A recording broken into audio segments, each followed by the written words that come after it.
Everyone, कैसे हैं आप लोग? उम्मीद करते हैं आप लोग बहुत अच्छे होंगे।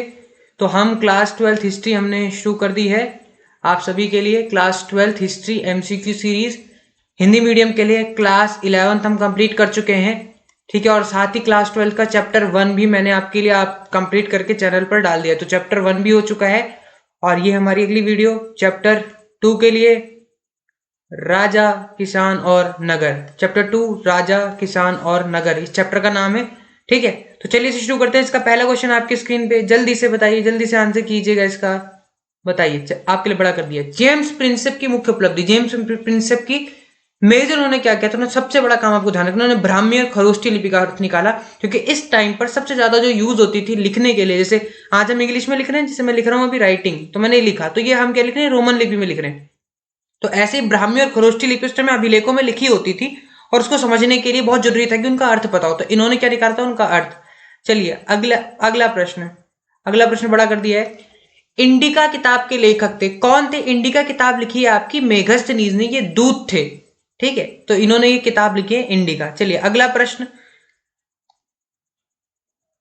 ये रहा। चलिए अगला प्रश्न, अर्थशास्त्र के लेखक थे, कौन थे अर्थशास्त्र के लेखक? आप सभी को पता है, कौटिल्य, जिन्हें एक और नाम से जाना जाता है चाणक्य, और विष्णुगुप्त भी इन्हें कहा जाता है। तो चाणक्य ने बुक लिखी थी अर्थशास्त्र, और जिसके अंदर उन्होंने मेजरली बताए थे कि कैसे कैसे राज्य आगे बढ़ सकता है, यानी सर्विस। चलिए अगला प्रश्न, मौर्य साम्राज्य की सैनिक गतिविधि किसके द्वारा संचालित की जाती थी, यानी पूरा सैन्य समर्थन कैसे काम करता था? तो एक समिति और 6 उप समिति, ध्यान रखना है, काफी अच्छा क्वेश्चन है। अगला प्रश्न, धम्म के सिद्धांत, सबको पता है अशोक, है ना। धम्म क्या था? एक अच्छी बात है इसके अंदर लिखी होती है, तो अशोक ने शुरू किया था, आप सभी को पता ही है। चलिए जातक कथाएं किस महापुरुष से संबंधित है? जातक कथाएं महात्मा बुद्ध से प्रसिद्ध है, इसके अंदर इन्होंने बताई थी चीजें बहुत सारी। चलिए अगला प्रश्न, हर्षचरित की रचना की थी। हर्षचरित बाणभट्ट ने लिखी है। हर्षचरित है क्या? हर्षचरित एक राजा हुए जिनका नाम था हर्षवर्धन। हर्षवर्धन नाम के एक राजा हुए। हर्षवर्धन ने क्या किया था? हर्षचरित क्या था? इनकी जीवनी, इनकी कह सकते हो आपकी बायोग्राफी, इनकी क्या थी? बायोग्राफी थी क्या? हर्षचरित, इनकी हर्षचरित क्या थी? इनकी बायोग्राफी थी। और ये किसने लिखी थी? ये लिखी थी आपकी बाणभट्ट ने हर्षचरित। तो आपको इसे ध्यान रखना है।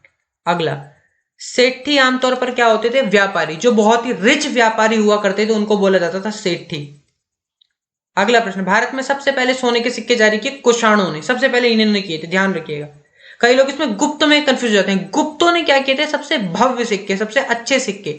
लेकिन अगर आपको ये मौका मिले कि किसने किए थे सबसे पहले, कुषाणों ने किए थे। अगला प्रश्न, मगध की आरंभिक राजधानी, शुरुआती राजधानी राजगीर थी, जिसको ऑल्सो राजगाह भी बोला जाता है कभी कभार, और कभी कभार उसे राजगृह भी बोला जाता है, राजगृह। ये तीनों आपको ध्यान रखने नाम। वो आरंभिक राजधानी थी। और उसके बाद राजधानी कहां पे होगी? पाटलिपुत्र। अगर कभी ये पूछे जाए कि कब हुई थी, तो 4वीं शताब्दी में, 4th शताब्दी ईसा पूर्व में क्या हुआ था कि ये राजधानी राजगृह से कहां कर ली गई थी? पाटलिपुत्र में। ध्यान रखिएगा इसको। अगला क्वेश्चन, प्रसिद्ध पुस्तक अष्टाध्यायी की रचना किसने करी? अब अष्टाध्यायी है ही क्या, ये थोड़ा सा लिख लेते हैं। अष्टाध्यायी कुछ इस तरह से लिखा जाता है, अष्टाध्यायी। अब अष्टाध्यायी क्या है? अष्टाध्यायी क्या थी? ग्रामर की बुक है, संस्कृत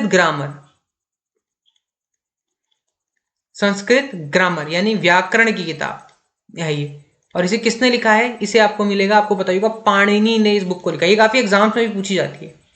अगला प्रश्न, कनिष्क डैश वंश के सबसे शक्तिशाली शासक थे। तो कनिष्क आपको बताऊं, कनिष्क थे कौन से वंश के? कुषाण वंश के सबसे शक्तिशाली शासक। ये आपको बिल्कुल याद होना चाहिए। अगला प्रश्न देखिए, अभिलेखा शास्त्र किसका अध्ययन है? अभिलेखा शास्त्र देखिए, नाम से समझ में आ रहा है, अभिलेखों का अध्ययन। और अभिलेख क्या होते हैं? अगला प्रश्न यही है शायद। हाँ, अभिलेख किसे कहते हैं बताइए, चलिए इस क्वेश्चन को बताइए, अभिलेख किसे कहते हैं? अभिलेख क्या होते हैं? ऐसे लेख, पहली बात तो लिखा जिनमें कुछ राइट किया हो, कुछ ऐसे लेख जो कहां लिखे होते हैं? जो पत्थर, धातु या मिट्टी के बर्तन जैसी कठोर सतह पर खुदे होते हैं, यानी कठोर हार्ड चीजों को होते हैं, बोलते हैं अभिलेख। अगला प्रश्न, प्राचीनतम अभिलेख किन भाषाओं में लिखे होते थे? जन प्राकृत भाषा में, ठीक है, ये ध्यान रखो, तो मैं बहुत प्राकृत भाषा में लिखे होते थे। समूह शासन वाले करने वाले समूह का नाम था गण भी और संघ भी जिनसे बुद्ध और जैन संबंधित थे। और ध्यान रखना इसको हम क्या कहते हैं, ओलिगार्की। ओलिगार्की, ओलिगार्की कहते हैं इसको, जो समूह शासन होता है। आगे, जनपद का अर्थ क्या है? तो देखिए एक ऐसा, देखिए जनपद, जन का मतलब है लोग, है ना, जन, और पद का मतलब है पैर। तो ऐसा भूखंड जहां जन अपना पांव रखता है उसको बोलते थे जनपद। जन का अर्थ है, जन का अर्थ लोग भी होते हैं, कुल भी होती है, जनजाति भी होती है। इसका आंसर हो जाएगा ऑप्शन डी। आगे, ओलिगार्की किसे कहते हैं? ये देखिए मैं अभी थोड़ा बता के, इसमें ध्यान रखना पुरुषों के समूह, है ना, क्योंकि महिलाओं को तो राइट्स बहुत बाद में मिले, तो ये पुरुषों का इसका आंसर हो जाएगा, यानी 19 का हो जाएगा ए। इसमें बता दिया अभी, बस मैंने पुरुषों वाला एक फैक्ट देखा था।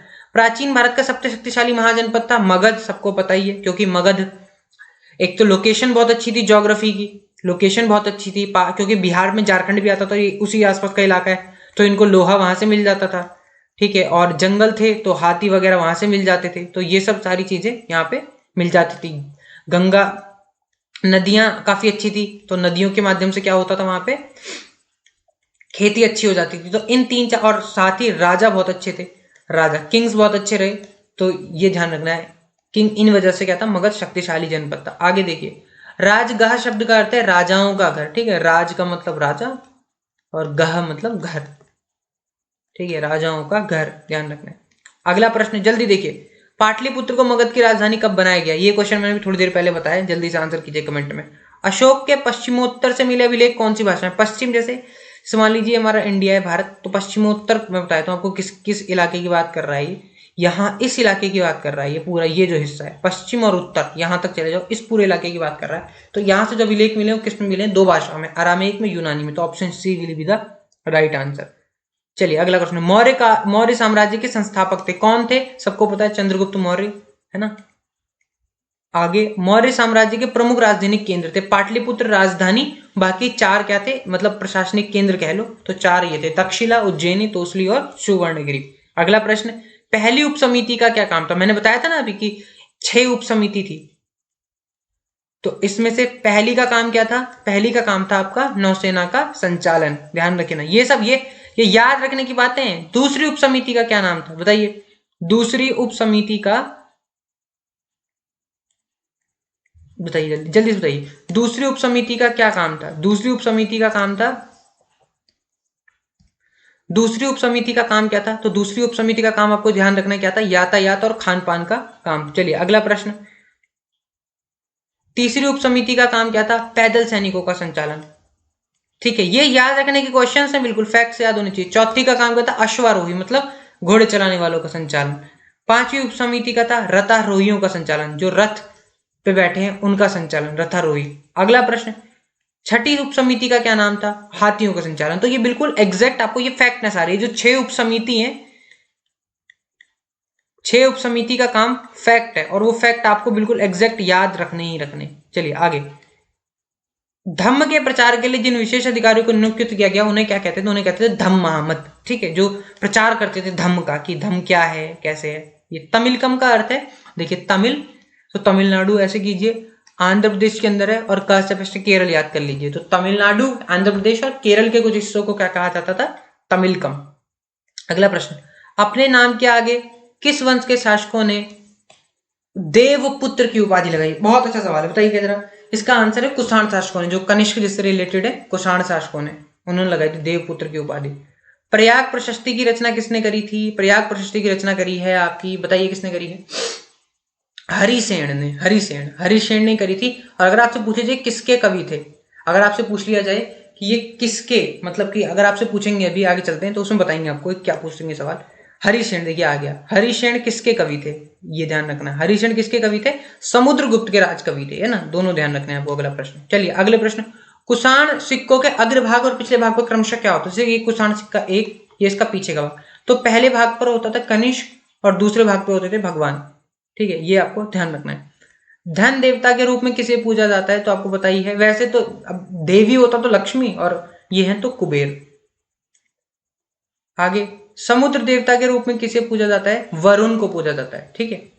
अगला प्रश्न, वर्षा के देवता है इंद्र, सबको ही पता है हमें, ये सब तो याद ही रखने वाले क्वेश्चन है। मृत्यु के देवता है, ये तो ये लिखा नहीं है इसमें, लेकिन इसका आंसर बना दें आप एक ऑप्शन, उसे बोलते हैं यम, सुना ही होगा आपने, यमराज, तो ऐसे ही तो याद ही होगा। अगला प्रश्न, जातक कथाएं किस भाषा में लिखी गई थी? तो पाल्य भाषा, तो भाषा आपको प्राकृत याद रखना है, प्राकृत। उपज बढ़ाने के तरीके थे, उपज बढ़ाने के तरीके क्या थे? लोहे के फाल वाले हल का प्रयोग, कुआं तालाब। देखो क्या है, जो खेत है, अब वो खेत को जब तक आप अच्छे से उसकी ड्रिल नहीं करोगे, और ड्रिल ज्यादा कौन अच्छा करेगा? लोहा। तो लोहे के फल वाले हल का फाल, जो लोहा का फाल जैसे हल होता है, तो हल के आगे एक जगह होती है, यहाँ पे आपने देखा होगा कुछ, तो यहाँ पे एक लोहे का फाल होता है, तिकोनी पत्ती जिसको बोलते हैं, तो वो लोहे का होता है, तो इसलिए ज्यादा अच्छे से खुदाई हो पाती है, और सिंचाई तो इनके माध्यम से आप करेंगे तो बढ़िया ही रहता है। आगे देखिए, गृहपति का अर्थ था, देखिए कितना आसान सवाल है। गृह मतलब घर, पति मतलब उसका मुखिया, तो घर का मुखिया। पाली भाषा में गृहपति का अर्थ होता है छोटे किसान और जमींदार। आरंभिक भारत का सबसे प्रसिद्ध विधि ग्रंथ, विधि ग्रंथ मतलब जिसमें लॉज लिखे गए थे, वो थी मनुस्मृति। ये आपको ध्यान रखना, मनुस्मृति बहुत इंपॉर्टेंट ग्रंथ है। हर्षचरित किसकी जीवनी है? अभी थोड़ी देर पहले मैंने बताया था, जल्दी से कमेंट करिए, बताइएगा आंसर। हर्षचरित के रचयिता कौन है? ये क्वेश्चन हम डिस्कस कर चुके हैं। प्रभावती गुप्त किसकी पुत्री थी? प्रभावती गुप्त एक रानी थी उस टाइम पे, उस किसकी पुत्री थी? चंद्रगुप्त द्वितीय की पुत्री थी। अग्रहार किसे कहते हैं? अग्रहार जो ब्राह्मणों को हम दान देते हैं उन्हें अग्रहार बोलते हैं। दानात्मक अभिलेख में किसका विवरण होता है? जो दान धार्मिक, जो दान हम किसको देते हैं? धार्मिक संस्थाओं को दान, धार्मिक संस्थाओं को जो दान दिया जाता है उसको बोलते हैं दानात्मक अभिलेख। चलिए अगला प्रश्न से बड़ा कर लेते हैं। पेरिप्लस का अर्थ क्या था? समुद्री यात्रा, समुद्र की यात्रा करना। एरिथेरियन, ये कुछ अच्छे शब्द हैं। एरिथेरियन को बोलते हैं लाल सागर। यूनानी भाषा में, यूनानी भाषा में एरिथ्रियन का मतलब होता है, एरिथ्रियन का मतलब होता है रेड। ये यूनानी लैंग्वेज है, यूनानी भाषा है, इसमें इसको क्या बोलते हैं? लाल सागर। चलिए अगला प्रश्न, अच्छा है, सोने के सिक्के सबसे पहले किसने जारी किया? अभी हमने डिस्कस कर लिया है ये। मुद्रा शास्त्र किसका अध्ययन है? ये मैं कई बार बता चुका हूँ वीडियोस में। मुद्रा शास्त्र का मतलब होता है सिक्कों का अध्ययन। मुद्रा है ना, मुद्रा। अब मुद्रा ना तो अभिलेख है ना किताब है ना धातु, मुद्रा करेंसी है ना, और करेंसी किसकी होती है? जनरली धातु की, ध्यान रखना है। अगला प्रश्न, सोने के सबसे भव्य सिक्कों को किसने जारी किया? मैंने अभी डिस्कस किया है, बताएंगे आंसर। अशोक ने खुद को किस नाम से बुलाया गया? तो देवा नाम, पीएनसी यानी देवों का प्यारा नाम, ध्यान रखना है। आगे, गुजरात की सुदर्शन झील का जीर्णोद्धार, दोबारा उसको रिपेयर किसने करवाया था? रुद्रादमन ने। राजा रुद्रादमन का नाम आपको याद रखना है, रुद्रादमन ने करवाया था। अगला प्रश्न ये दे दीजिए 59, नीचे दो वाक्य दिए गए, एडजसेंट रीजन। कथन है, अशोक बहुत शक्तिशाली, प्रेमी और दयालु शासक था, क्योंकि 20वीं सदी के राष्ट्रवादी नेताओं ने अशोक को प्रेरणा स्रोत माना। ये दोनों चीजें सही है, कथन भी सही है, कारण भी सही, लेकिन ये क्या है कि रिवर्स हो गए, उल्टा हो गया। तो इसका हम कहेंगे कथन और कारण सही है, लेकिन कारण, परंतु कारण कथन की सही व्याख्या नहीं करता। चलिए अगला प्रश्न, अशोक ने कौन से युद्ध के बाद शस्त्र त्याग दिया? आपको पता ही होगा, कलिंग युद्ध हुआ था। उसके बाद जब उसने जाके वहां पे देखा कि यहाँ तो बहुत ज्यादा रक्त संहार हो चुका है, तो उन्होंने उसको कि बोला आज क्या युद्ध त्यागते, और इसके बाद उन्होंने क्या, धम्म, आपने धम्म यहां से प्रचलित हुआ है। ठीक है, आगे चलते हैं।